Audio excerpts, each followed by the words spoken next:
ഇതിപ്പോൾ ഈ റോട്ടിൽ കണ്ടതാണ് കേട്ടോ. അവിടെ ആ ഒരു ഇതിലും ആൾക്കാർ പൊങ്കാലയ്ക്കുള്ള ഒരുക്കങ്ങൾ കേട്ടോ. ആ ഗ്രൗണ്ടിലും ഏതാണ് ഗ്രൗണ്ടെന്ന് മനസ്സിലാകുന്നില്ല. എനിക്ക് തോന്നുന്നു യൂണിവേഴ്സിറ്റി കോളേജിന് എതിർവശത്തുള്ള ഗ്രൗണ്ടാണെന്ന് തോന്നുന്നു. ഒരു പുരയിടം, അതിലും ആറ്റുകാൽ പൊങ്കാലയ്ക്കുള്ള ഒരുക്കങ്ങളായി കേട്ടോ. കേരള സംസ്ഥാന ബാലസാഹിത്യ ഇൻസ്റ്റിറ്റ്യൂട്ടിൻ്റെ സ്ഥലമാണ്. അവിടെയും പൊങ്കാലയ്ക്കുള്ള ഒരുക്കങ്ങളായി കേട്ടോ. ഇതും ഈശ്വരീയൻ ചാനലിൽ കൊടുക്കാം. എവിടെ സൗകര്യമുണ്ട്? ഇഷ്ടികയും കൊണ്ട് വരുന്നു രണ്ടുപേര്. ഇവിടെ അടുപ്പിന് ഇതിന് പകരം കമ്പി വെച്ച് വളച്ച് അടുപ്പാക്കിയിട്ടുണ്ട് കേട്ടോ. ശരി,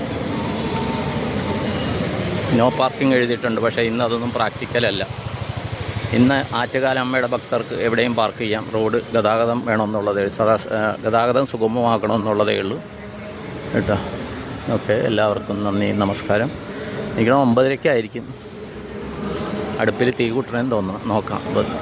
സൂര്യനെ കാണുന്നു. ഇപ്പോൾ 7:45 കേട്ടോ ഈ വീഡിയോയുടെ ഇപ്പോൾ എടുക്കുമ്പോൾ. ഓക്കെ, എല്ലാവർക്കും നന്ദി, നമസ്കാരം. ആറ്റുകാലമ്മയുടെ അനുഗ്രഹം എല്ലാവർക്കും ഉണ്ടാകട്ടെ. എല്ലാവർക്കും സകുടുംബം എല്ലാവിധ നന്മകളും, ദീർഘായുസ്സും, സമ്പൂർണ്ണാരോഗ്യം, സൽസന്താനങ്ങളും, പ്രായഭേദമന്യേ ശാരീരിക മാനസിക ആരോഗ്യവും പ്രായഭേദമന്യേ എല്ലാവർക്കും ഓർമ്മശക്തി ഉണ്ടാകട്ടെ എന്ന് പ്രാർത്ഥിച്ച് സങ്കല്പം ചെയ്തുകൊണ്ട് നിങ്ങളുടെ സ്വന്തം ശ്രീനിവാസ പൈ.